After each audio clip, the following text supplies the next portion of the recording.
아마 제 이야기에 엄청 공감하는 셀러들이 많을 거예요. 광고비 효율이 떨어졌어요. 로아스가 정말 많이 안 나와요. 저는 그걸 한 2년 전부터 생각을 했어요. 아, 계속 안 나오네. 답을 찾아야겠다. 해서 저는 최근에 상품 한 개가 일주일에 1억 원어치 팔렸어요. 근데 외부 유입을 하다 보니까 광고비가 따로 안 들잖아요. 그러니까 광고비는 그대로 세이브가 되고 순이익이 광고비만큼 늘어났죠. 안녕하세요, 대표님. 네, 안녕하세요. 온라인 사업 하시는 분들이라고 하면은 투트랙 대표님 채널을 거치지 않고 가는 사람은 거의 없을 거라고 생각을 해요. 저도 그랬으니까. 그렇지만 처음 하시는 분들이 계실 수도 있으니까 간단하게 대표님께서 뭐 하시는 일이나 이런 얘기들을 해주시면 좋을 것 같아요. 일단 저를 간단하게 소개를 하자면요. 저는 온라인 쪽으로 커머스 그리고 커머스와 관련된 사업을 16년 정도 해온 이커머스 셀러이자 관련된 비즈니스를 하는 조그만 사업가라고 볼 수 있겠고요. 유튜브도 방금 언급해 주셨는데 유튜브는 시작한 지 한 5년이 넘은 정도 되었고 투트랙이라는 이름으로 활동하고 있습니다. 여러분 반갑습니다.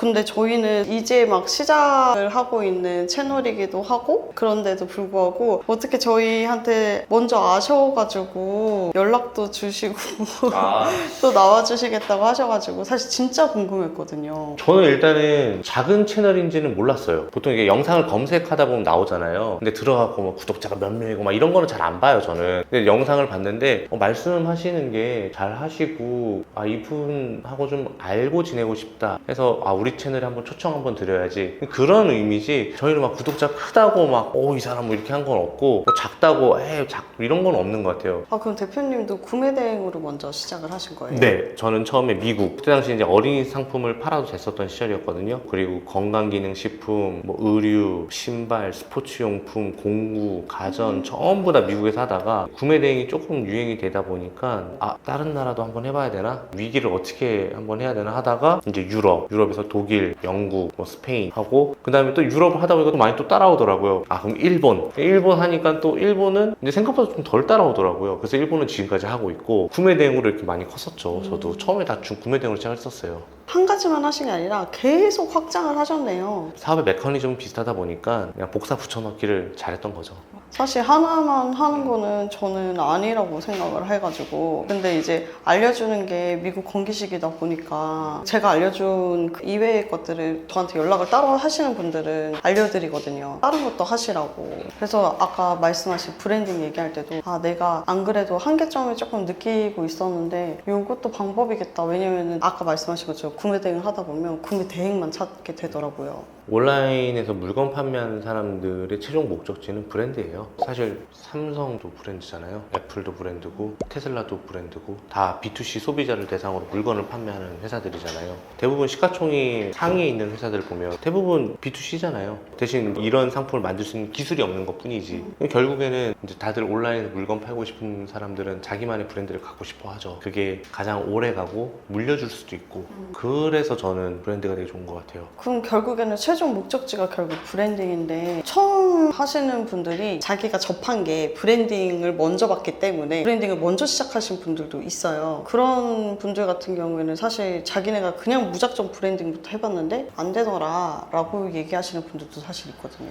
아무래도 브랜드 같은 경우는 정말 종합 예술이잖아요. 상품 상세 페이지, 마케팅, 바이럴, 그리고 제품을 선택할 때 뭐 디자인, 그리고 재고를 사기 위한 돈도 많이 들고 그러다 보니까 한 부분만 충족되는 게 아니라 여러 부분이 평균 이상으로 나와야지 그래야지 조금 된다고 저는 생각을 하거든요. 그래서 처음 하시는 분들은 조금 어려울 수 있는데 뭐 불가능한 건 아니라고 생각을 해요. 불가능한 건 아니기 때문에 일단 다른 안정적인 걸로 조금 배워놓고 자기 스킬 좀 쌓아서 브랜딩하는 건 나쁘지는 않겠네요. 그렇게도 좋고요. 처음부터 시작해도 저는 상관이 없다고 봐요. 오히려 너무 방향이 다른 온라인 비즈니스를 오래 하다가 오시게 되면 브랜드를 못하는 경우도 있어요. 예를 들어서 구매 대행으로 잘 팔리는 상품과 브랜딩 같은 거를 해서 잘 팔리는 상품이 물론 그것도 구매 대행 상품도 브랜드긴 하지만 조금 결이 다를 수 있거든요. 우리 초보자가 하기에는. 그래서 너무 오래 하다 보면 소싱에서 좀 많이 힘들어지고 그리고 또 구매 대행 같은 경우는 또 재고를 가지고 하지 않던 비즈니스다 보니까 재고를 갑자기 보유하는 게 부담으로 다가올 수도 있고 그리고 또 구매 대행 같은 경우는 마케팅이 뭐 진짜 정말 한다 하면은 뭐 CPC 정도잖아요. 뭐 키워드 정도고 근데 그 이상의 것들이 되게 필요한 부분이 있는데 안 해본 영역에 대한 두려움이 있는 거예요. 이미 이것도 잘 되고 있는데 내가 굳이 왜? 그러면서 많이 못 가게 되시더라고요. 그래서 오히려 처음부터 브랜딩을 하시는 분들도 저는 나쁘진 않다고 봐요. 그리고 저한테 맨날 물어봐요. 돈이 얼마나 필요한가요? 진짜 상품에 따라 다 달라요. 어떤 분은 100만 원만 가지고도 하시는 분도 계시고 정말 싼 상품을 비싸게 판매하시는 분도 계시고 그렇더라고요. 그러면 대표님께서는 지금 건강식품 말고 건강기능식품도 하신다고 굳이 건강기능식품으로 선택하신 이유가 있을까요? 건강식품은 아무래도 식품이다 보니까 유행이 조금 더 있는 상품들이 있어요. 우리 얼마 전까지만 해도 흑마늘 막 유명했잖아요. 지금 안 먹잖아요. 뭐 산수유 안 먹잖아요. 그거 이제 제가 그냥 간단한 예로 말씀드린 거고, 그거보다는 꾸준하게 더 오랜 기간 사랑받았던 10년, 15년 이렇게 사랑받았던 건강기능식품이 오히려 저한테 좀 더 어울리지 않나 라는 생각을 했고요. 건강식품을 안 하는 건 아니에요. 그것도 하긴 합니다. 그럼 일단 처음 하시는 분들은 구매 대행으로 먼저 시작을 했다가 더 넓혀가기도 하는데, 그럼 구매 대행은 좀 별론가요? 아니요. 구매대행이 왜 별로예요? 너무 좋죠. 아무래도 다양한 건강기능식품을 접해볼 수도 있고, 건강기능식품의 특징을 누구보다도 간접적으로라도 알아볼 수 있잖아요. 내가 재고를 보유하고 내가 브랜딩을 하는 건 아니더라도 건강기능식품이 구매대행을 했더니 재구매율도 있네. 그리고 암만 생각해봐도 우리나라는 초고령화 사회로 진입을 할 텐데 건강에 대한 관심이 점점점 있어질 것 같고, 그러면 내가 이거를 계속 한다고 했을 때 일단은 소프트하게 들어갔을 때 재고를 갖고 있지 않고 내 브랜드는 아니지만 다른 브랜드를 팔면서 간접적으로 느껴보고 비전을 느낀 다음에 그 다음에 내 걸 한번 해볼 수도 있는 거고, 아니면은 나라를 늘려서 다른 나라 브랜드의 건강기능식품도 해볼 수도 있는 거잖아요. 저는 건강기능식품은 굉장히 좋다고 생각합니다. 전망이 그래도 아직까지는 나쁘지가 않다. 네, 그렇습니다. 그런데 위험 요인으로는 건강기능식품과 일반 식품의 경계가 애매모호하고 있는 상황에서 점점점 국가에서는 국민의 건강과 직결되어 있는 문제다 보니까 조금 더 그 범위를 좁히지 않을까, 그리고 국내 회사를 보호하기 위해서도 그렇지 않을까. 물론 이제 국민의 선택권과 상충되는 부분이 있기는 해요. 그렇지만 국민의 안전보다 우선시되는 건 없잖아요. 그래서 그런 게 위험 요인이 좀 있지 않을까. 맞아요. 그런 거 빼고는 앞으로 건강기능식품에 대한 수요는 더 많아질 거고, 솔직히 생각해보면은 어렸을 때 건강식품 먹은 거 있어요? 저는 하나도 없거든요. 비타민도 먹은 적도 없고 오메가3는 30 넘어서 알았어요. 저도 지금 먹고 있는 건강기능식품이 5, 6개 종류가 되는데, 그러니까 점점 더 많이 찾지 않을까라고 생각이 듭니다. 근데 어쨌든 이런 것들을 갖다가 판매를 하려면 이제 온라인에서 판매를 해야 되는데, 지마켓이랑 옥션에서 업로드 가능 개수를 2,000개로 제한을 하고 또 사업자도 3개로 제한을 한다고 했는데, 이제 프로그램도 하시잖아요. 네네. 대표님께서. 근데 대량이랑 반자동은 그럼 이제 앞으로 미래가 없고 수동만이 유일한 정답이다 라고 하시는 분들이 계세요. 많죠. 진짜 수동만이 정답일까요?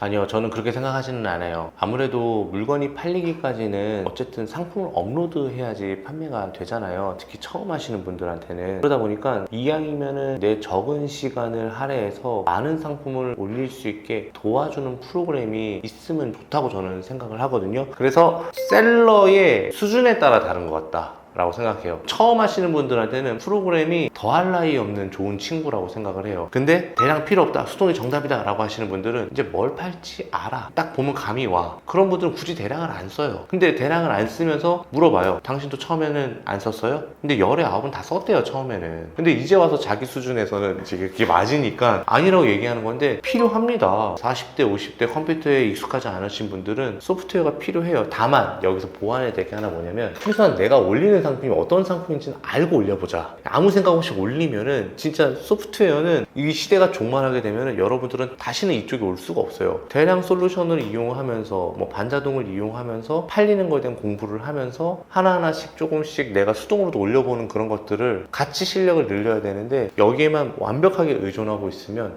그거는 아마 수동의 시대가 올 거다, 수동만이 유일한 정답이다 라고 하시는 분들의 또 말이 맞을 수가 있을 것 같기도 해요. 저는 사실은 프로그램이 있는데도 불구하고 주말에는 제가 올려요. 보통 월요일부터 목요일까지 주문 처리를 하고, 그리고 스토어 프로그램으로 올라갔던 거가 만약에 팔리게 되면 좀 더 가공을 해준다거나 이런 작업들을 하고요. 그리고 주말에는 이전에 소싱을 하고 싶었던 것들이나 이런 것들을 이제 수동으로 조금씩 더 보완해서 올리고, 그렇게 시간을 배율을 그런 식으로 잡아서 쓰거든요. 근데 대표님께서도 시간 관리의 중요성에 대해서 엄청 강조하셨다고 해요. 거기다가 이제 사업 사업도 엄청 많이 하고 계시잖아요. 이런 시간 관리에 대해서 구체적인 팁 같은 게 혹시 있을까요? 뭐 저는 지금 뭐 시간 관리 거의 안 해요. 근데 제가 과거로 돌아봤을 때 구매 대행이잖아요. 물론 이제 건강기능식품을 예외로 두더라도 대부분의 구매 대행 상품은 최신성이 진짜 중요해요. 왜냐면 고객들도 국내 안 나온 상품을 살 수도 있는 거니까요. 근데 국내 안 나온 상품인지 아닌지는 내가 해외에서 빨리 올려야지 알 수 있는 거잖아요. 그리고 어제 텔레비에 나왔던 상품, 어제 유튜브에서 봤던 상품, 그런 걸 빨리 올리려면 당연히 오늘 올려야 되는 거잖아요. 그래서 저는 구매 대행 셀러는 상품 업로드와는 뗄래야 뗄 수 없는 관계라고 생각을 하고 있어요. 내가 이 과거에 올렸던 상품 때문에 매출이 잘 나와서 업로드를 조금만 등한시하잖아요. 그러면은 다음 달이면 매출이 바로 떨어지더라고요. 그래서 저는 여러분들이 비가 오나 눈이 오나 아플 때나 뭐 해외여행 갔을 때나 돈을 많이 벌릴 때나 매출이 많이 나올 때나 무조건 업로드는 해야 된다고 생각을 하고 있어요. 그래서 업로드 시간은 무조건 할애를 했으면 좋겠어요. 아까 말씀해 주신 좋은 예로 월요일부터 금요일까지 루틴하게 올리고, 토요일에는 내가 올리고 싶은 상품만 올리고, 뭐 일요일에는 내가 팔렸던 상품에서 디벨롭 해갖고 다른 상품 파생해서도 한번 올려보고, 그리고 뭐 일요일 저녁에는 뭐 내가 지금 잘 팔리고 있는 상품들 중에서 경쟁사가 나보다 100원이라도 내렸는지 한번 확인해 보기도 하고, 그리고 잘 팔리는 상품인데 리뷰가 달렸어. 그럼 그 리뷰를 활용해갖고 상품 상세 페이지를 조금 더 예쁘게 꾸며보든, 그런 식으로 업로드와 관련된, 노출과 관련된 시간은 매일매일 쓰셔야 된다고 생각을 해요. 그런데 그런 부분을 되게 어려워 하시는 분들이 많잖아요. 그래서 지금 또 남편분께서 운영하시는 프로그램은 이제 대신 업로드를 해준다고도 하는 프로그램이 있었잖아요. 건강기능식품에 한해서. 그런 소프트웨어를 써서 해결하는 것도 나쁘지 않다고 생각을 해요. 왜냐면 구매 대행을 처음부터 전업으로 하는 사람은 없거든요. 대부분 처음에는 부업으로 시작을 했다가 잘 돼서 나오는 분들이 많지. 물론 전업으로 시작한 분들도 계시긴 하겠지만은 아무래도 상비금을 좀 많이 갖고 있을 거예요. 그분들은. 그쵸? 먹고 살아야 되니까. 그래서 직장 다니시는 분들 같은 경우는 이제 퇴근해서 집에 오면은 7시 정도 될 거 아니에요. 그럼 하루에 5시간 정도는 무조건 해야 된다고 생각을 하고 있어요. 그 중에 2시간 정도는 업로드에 꼭 할애를 했으면 좋겠어요. 근데 그 업로드도 처음에 한 개 올리는데 2시간 걸릴지 모르겠지만 진짜 익숙해지면 하루에 1000개도 올릴 수 있어요. 뭐 프로그램을 활용한다면. 그럼 대표님 한창 하셨을 때는, 가장 많이 업로드를 하셨을 때는 하루에 몇 시간 정도를 투자하셨어요? 업로드 하시는? 업로드하는 알바를 그냥 뒀어요. 하루 종일 그것만 해라. 월요일부터 금요일까지 얘는 업로드만 해요. 8시간씩 한 거예요. 저도 그때는 대량 솔루션을 썼었는데 그때는 진짜 하루에 15,000개씩 올렸던 것 같아요. 그래서 15,000개 올린 것 중에 재고 없는 거 삭제하고, 또 재고 없는 거 삭제하고, 재고 없는 거 삭제하고 하니까 시간이 꽤 많이 흐르니까 총 340만 개 정도 상품이 올라가더라고요. 제 자사몰에. 그 정도로 업로드를 되게 많이 신경을 많이 썼던 것 같아요. 처음에는 비용이 부담이 될 수도 있어요. 근데 내 시간을 투자해서 하는 것보다는 나는 방법만 알고, 모르면 안 돼요. 방법만 알고 그 이후부터는 아웃소싱, 소프트웨어 아웃소싱을 하든 알바로 아웃소싱을 하든 그런 식으로라도 해서 좀 치고 나가야지 매출이 나오잖아요. 매출이 나오면 잠이 안 자도 행복해요. 아니, 보통 이제 우리가 부동산을 할 때 자기 자본을 가지고 있고, 그리고 모자란 부분을 대출을 받잖아요. 보통 그걸 보고 이제 레버리지라고 하잖아요. 근데 사람의 레버리지라고 하는 거는 이제 내가 할 수 있는 부분 중에 내가 굳이 여기에 신경 써서 얻어들이는 소득보다 이걸 다른 사람한테 맡겨서 내가 다른 일을 할 수 있는 시간이 할애됐을 때 그 시간에 더 많은 돈을 벌 수 있다고 한다면 저는 그 시간을 과감하게 다른 분들에게 아웃소싱 하라고 이야기를 하거든요. 그런 게 늘어나다 보면 처음엔 알바로 시작하겠지만 알바가 정규직이 되고, 정규직이 팀이 되고, 팀이 커져서 하나의 사업 부문이 되고, 걔네가 하나의 굵직한 파이프라인을 맡게 되고, 그런 팀들이 여러 개 생기고, 그런 본부가 여러 개 생기면은 사람의 레버리지가 아니라 이건 진짜 사업이 되는 거고 시스템이 되는 거라고 생각을 하거든요. 그렇게 배분을 하다 보면은 나는 더 가치 있는 일을 또 그때 해야 돼요. 내가 배분하고 난 쉬면은 안 돼. 그때는 한창 성장기에 있으니까. 그래서 더 가치 있는 일을 찾아서 옮겨가고 또 뽑고 이런 식으로 해야 되지 않을까. 그래서 그거를 이제 사람의 레버리지를 활용을 해서 해야 된다 이거예요. 보통 이렇게 마켓들이 판매자 등급이라는 게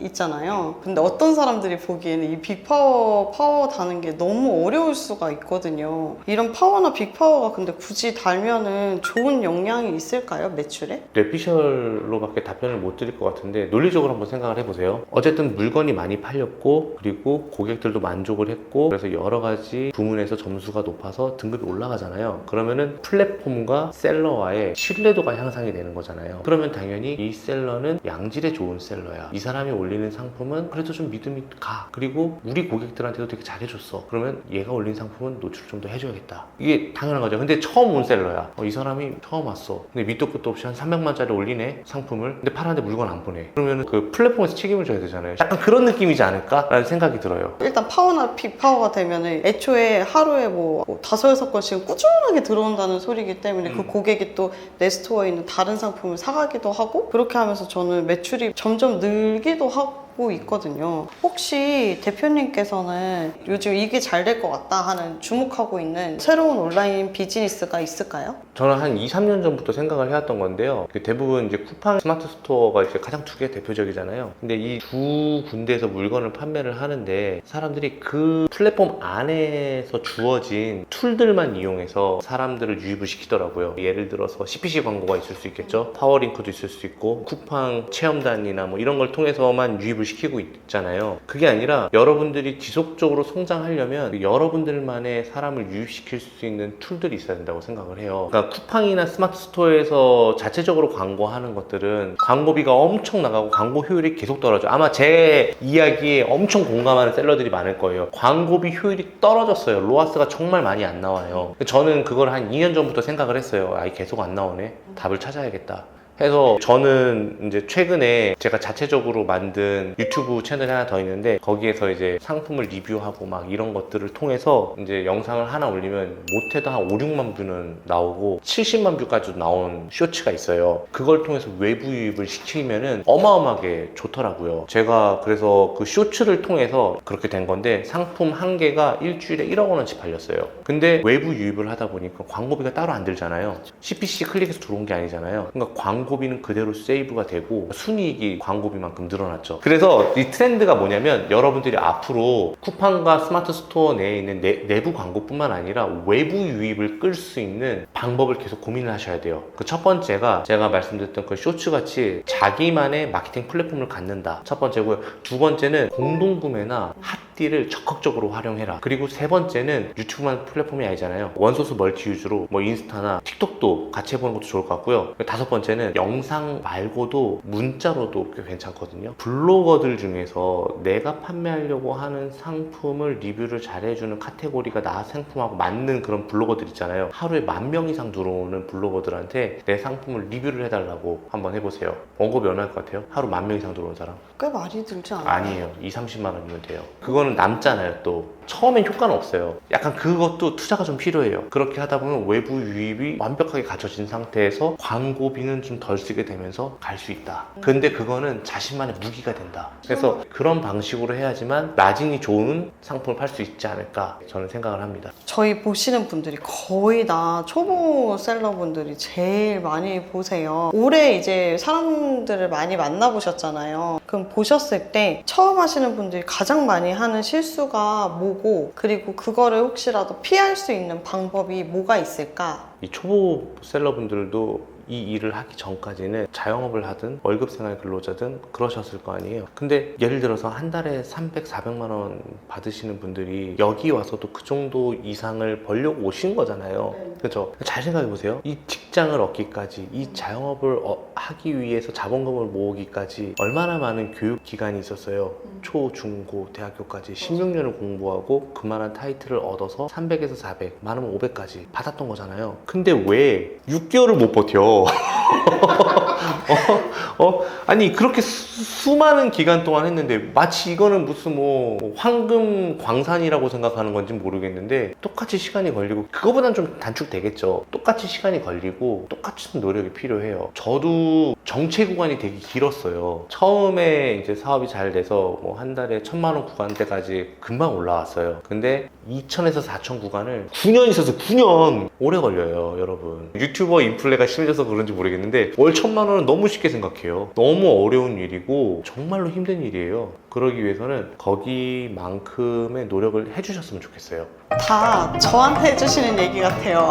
아닙니다, 아닙니다. 너무 감사합니다. 진짜 여기서 오늘 해주셨던 얘기들은 진짜 대표님께서 그동안 겪어오셨던 이야기들을 함축시켜서 얘기를 해주신 거잖아요. 진짜 어디 가서 돈 주고도 못 들을 진짜 좋은 얘기들을 다 저한테 해주신 것 같아서 진짜 너무 감사합니다. 진짜로. 아닙니다. 돈 버는 주부님 채널에 구독자분들이 초보분들이 많으시다고 들었는데 어떻게 보면은 초보 딱지를 떼고 들으면 더 좋을 이야기일 수도 있어요. 그래도 이 이야기가 진짜 도움이 되길 바랍니다. 오늘 와주셔서 감사합니다. 네, 감사합니다. 네. 감사합니다.